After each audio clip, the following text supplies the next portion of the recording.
معاف کرتا ہے، اور اللہ تعالیٰ کے عرش کے سائے کے نیچے کون کھڑے ہوں گے؟ ان کھڑے ہونے والوں میں سے بھی ایک شخص وہی ہے جو اللہ سے ڈرتا تھا۔ حدیث صحیح بخاری کی، اور آپ صلی اللہ علیہ وسلم نے فرمایا کہ سبعۃ یظلھم اللہ فی ظلہ یوم لا ظل الا ظلہ، کہ 7 لوگ ایسے ہیں جو اس روز سائے میں ہوں گے جس روز کی اللہ کے سائے کے علاوہ کوئی سایہ نہیں ہوگا۔ 7 لوگ، 7 پیپل، مطلب 7 وہ لوگ جو اللہ کے سائے کے نیچے ہوں گے اس روز جس روز اللہ کے سائے کے علاوہ کوئی سایہ نہیں ہوگا۔ پہلا کون ہے؟ انصاف کرنے والا بادشاہ۔ پہلا شخص جو اللہ کے سائے میں روز قیامت ہوگا وہ انصاف پسند حکمراں، بادشاہ، خلیفہ، لیڈر یا جج جو ذمہ دار ہو لوگوں کے اندر فیصلہ کرنے پر، انصاف پسند، پہلا انسان۔ دوسرا فرمایا اور کہا اس جوان کو جو شروع جوانی سے اللہ کی عبادت کرتا رہا ہو، ایسا نوجوان جس کی جوانی کی ابتدا سے جوانی کی انتہا تک وہ اللہ کی عبادت کرتا رہا ہو، مطلب اس کا جوانی کا فیز سٹارٹ سے اینڈ تک وہ اللہ کی عبادت میں گزرا ہو۔ اور انسان جوان ہوتا ہے 10 سال سے، بالغ ہو جاتا ہے نا 10 سال کا اسلام، اس لیے عبادتیں فرض ہو جاتی ہے۔ 10 سال سے شروع ہوتا ہے تو کم و بیش یہ عمر کا جو ہے 30، 33 یا 35 سال تک یہ چلتا ہے۔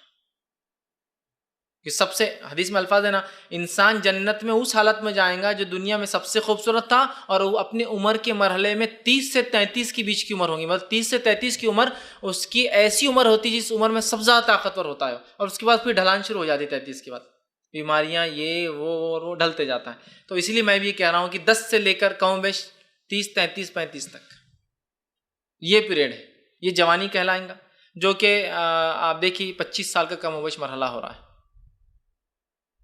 تو جس کی ابتدا جوانی کی کیسے ہوئی؟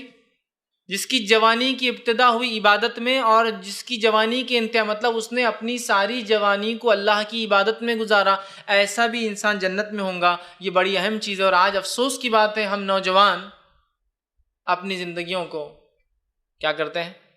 گناہ اور معصیت میں گزارتے ہیں۔ دیکھیے آپ کالج لائف، اسکول لائف کے ایک مرحلے سے آدمی جب ہائر اسکول میں آتا ہے وہ جوان ہو جاتا ہے، 8th اسٹینڈرڈ، وہاں سے لے کر اپنے زندگی پورے کالج لائف، ہمارے نکاح اور ہماری عمر کے 30-35 سال تک ہم صرف معصیت اور گناہ کے کام کریں اللہ، اور اس کے بعد پھر توبہ توبہ توبہ توبہ توبہ، جب عمر ڈھلنے لگی، بیماریاں لا کے لپٹ گئی، اور جس میں ساتھ دینا چھوڑ دیا، سماج نے ساتھ دینا چھوڑ دیا، مال کمانے کی طاقت نہیں رہی، تو پھر توبہ چالو ہو گئی اور اللہ سے بس گڑ گڑا رہے ہیں، دعائیں کر رہے ہیں۔ تو جس نوجوان کی جوانی اللہ کی عبادت میں گزریں گی، دوسرا وہ شخص ہے۔ تیسرا وہ شخص ہے جو شخص جس کے دل مسجد میں لٹکا ہوتا تھا، کہ ایک نماز پڑھتا ہے تو دوسری نماز تک اس کا دل لٹکا ہوا ہوتا ہے بیچ میں، کہ کیا ہو رہا ہوگا، کہ میں لیٹ نہ ہو جاؤں، کہ مجھ سے نماز نہ چھوٹ جائے، کہ تاخیر نہ ہو جائے، کہ جماعت نہ مجھ سے چھوٹ جائے، کہ رکعتیں نہ مجھ سے، اس کا دل مسجد میں اٹکا ہوا ہوتا ہے۔ تیسرا شخص وہ ہے۔ چوتھا شخص وہ ہے، وہ آدمی جس نے اللہ کے لیے دوستی کی ہو اور زندگی بھر دوست رہا ہو، اور اس کی جدائی تک اس دوست سے اس کی دوستی، مطلب جمع بھی ہوا اللہ کے لیے اور جدا بھی ہوا اللہ کے لیے، مطلب 2 لوگ جو ملتے ہیں اللہ کے لیے اور جدا ہوتے ہیں اللہ کے لیے۔ تو ایک معنی یہ کہ دنیا میں اگر ملے بھی تو اللہ کے لیے، اگر الگ بھی ہو رہے تو اللہ کے لیے۔ ایک معنی یہ کہ ملنے سے ختم ہونے تک اللہ کے لیے ساتھ رہے، مطلب شروعات بھی دوستی کی اللہ کے لیے بھی، اور مر بھی گئے، ٹوٹنے تک اللہ کے لیے ہی دوستی رہی۔ یہ ایک معنی ہے، رہے ساتھ بھی تو اللہ کے لیے، جدا ہو بھی تو اللہ کے لیے۔ آج ایسی دوستی ہم کہاں دیکھتے ہیں؟ ہم رہ رہے ہیں ساتھ کسی کے معصیت اور گناہوں کے لیے، معصیت گناہ چھوڑ دیا تو ہم دوستی بھی چھوڑ دیتے ہیں۔ سب سے زیادہ دوست اچھے کون ہے؟ جو پیسہ خرچ کرتا ہے، حرام کاری کروا رہا ہے، فلاں، یہ بہت اچھا دوست، ارے یار وہ بند کر دیا تو اپن نے جانا چھوڑ دیا اس کی وجہ سے، ہے نا؟ تو یہ آدمی۔ اس کے بعد آپ فرماتے ہیں پانچواں وہ مرد جس کو ایک مرتبے والی خوبصورت عورت منہ کالا کرنے کے لیے بلائے اور وہ کہے میں اللہ سے ڈرتا ہوں۔ کیوں کہا مرتبے والی خوبصورت عورت؟ اس لیے ایک چیز تو اس کے مرتبے کی وجہ سے ڈر نہیں ہے کہ راز فاش ہوگا، اسٹرانگ لیڈی ہے نا، بہت اس کا مقام ہے، سمجھے؟ تو راز فاش ہونا ممکن نہیں ہوتا ہے، چھوٹے موٹے لوگوں کے راز جلدی فاش ہوتے ہیں، بڑے لوگوں کے راز فاش نہیں ہوتے ہیں۔ ایک تو مرتبہ ہونے کی وجہ سے وہ کیس دبا سکتی ہے، آسانی سے معاملات کو مٹا سکتی ہے، اس کا مرتبہ ہے نا۔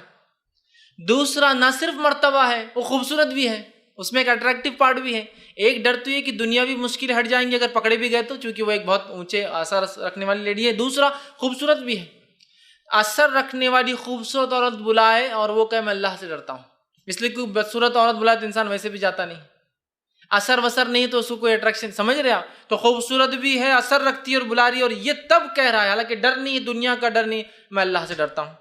اس کے بعد آپ فرماتے ہیں چھٹا وہ جس نے اکیلے جو ہے تنہائی میں چھپا کر صدقہ دیا ہو، ایسا صدقہ دیا ہو کہ ایک ہاتھ سے دیا ہو تو دوسرے ہاتھ کو نہ پتا، سیدھے ہاتھ سے دیا ہو تو الٹے ہاتھ کو نہ پتا، ایسا خاموشی میں اس نے ڈونیشن دیا، صدقہ دیا، چندہ دیا، عطیات دیتا تھا کہ ایک ہاتھ سے دیا تو دوسرے ہاتھ کو پتہ نہیں۔ اس کا یہ ہرگز معنی نہیں کہ ایک ہاتھ چھپا کر دینا ہے، معنی یہ ہے کہ اس نے جب دیا تو کوئی شہرت نہیں چاہی، کوئی نام نہیں چاہا، کوئی ریاکاری نہیں تھی، کوئی نہیں چاہتا تھا کہ وہ سلام کرے جھک کر کہ مجھے زکوٰۃ چندے صدقات دیتے ہیں، کچھ نہیں، دے دیا، معاملہ ختم ہو گیا۔ اور ساتواں وہ انسان عرش کے سائے میں ہوں گا۔ آپ سے فرماتے ہیں اور کہتے ہیں وہ شخص جس نے اکیلے میں تنہائی میں اللہ کو یاد کیا ہو اور اس یاد کرنے سے اس کی دونوں آنکھیں بہہ پڑی ہو، دونوں آنکھوں سے آنسو نکلا ہو۔ 7 لوگ جو اللہ کے سائے میں ہوں گے جس دن کوئی سائے نہ ہوں گا، آخری 7واں انسان وہ ہے جو اللہ کے ڈر سے رویا ہو۔ ٹھیک، حدیث کے الفاظ ہے وہ شخص جس نے اکیلے تنہائی میں اللہ کو یاد کیا تو اس کی دونوں آنکھیں بھیگ گئی، بہہ پڑی۔ اور یہاں دیکھیں حدیث کے الفاظ، اکیلے تنہائی میں رویا ہو۔ اجتماعیت میں آدمی بہت رو لیتا ہے، مثال کے طور پہ کسی کا انتقال ہوا ہو تو آپ دیکھیے ہر تھوڑی دیر میں ایک لہر آتی غم کی اور رونے کی، جب جب کوئی نئے رشتہ دار انٹروڈیوس ہوتے جاتے ہیں تو اتنی دیر سب کو رونا آتا۔ اب وہیں کوئی آدمی اکیلا کھڑے رہ کر روئے نہیں دیکھیں گے آپ کو کوئی بھی۔ اکیلے رونا یہ آدمی کو تبھی آ سکتا ہے جب وہ بے انتہا اور بے لوث کسی سے محبت کرتا ہے انتقال پہ، تو اسی طرح اللہ سے اکیلے میں ڈر کر رویا۔ اجتماعیت میں کوئی بھی رو لے رہا ہے، دعائیں ہوتی اجتماعیت کے لوگ کتنا زور زور سے رو رہے ہیں، ان کے رونے کے مقابلے میں ان کی زندگی کے عمل نظر نہیں آ رہے کہ زندگی میں اتنا ڈر، جتنا رو رہا ہے اتنا ڈرتا ہو کہ معاملات میں اتنا صحیح ہو۔ تو اجتماعیت میں تو رو لیتے ہیں۔ علی بن ابی طالب رضی اللہ عنہ کے زمانے میں ایک انسان مسجد میں رو رہا تھا تو آپ نے فرمایا تیرا بہتر ہوتا اکیلے میں رونا، اس لیے کہ اکیلے میں رونے سے یہ فضیلت کو وہ حامل ہو جاتا کہ اللہ کے لیے رویا نا اکیلے میں۔ تو دیکھیں حدیث، اکیلے میں اللہ کے لیے رویا۔ اجتماعیت میں لوگوں کے سامنے انسان رو لیتا ہے، اکیلے میں رونا یہ اصل چیز ہے۔ تو اکیلے میں اللہ کے لیے رویا۔ خشیت الہی دیکھیے کہ اگر جو روتا ہے تو وہ عرش سائے میں ہے، جو ڈرتا ہے مر گیا تو جنت جا رہا ہے، مغفرت ہو جا رہی ہے۔ اللہ 2 خوف کو اور 2 امنوں کو جمع نہیں کرتا۔ اللہ نے اعلان کر دیں گا روز قیامت جو جہنم میں چلے بھی جائیں گے نکال لاؤ جو ایک بار بھی ڈرا ہوں مجھ سے۔ کتنی فضیلتیں خشیت الہی کی، اللہ کے ڈر کی، اور اس کے ڈر کی بنیاد پر اپنے اعمال کو تبدیل کرنا ضروری ہے، ورنہ صرف ڈر کی بات ہو رہی ہے، اعمال ویسے ہی چل رہے ہیں۔ ڈر کا معنی ہی تو یہ ہے۔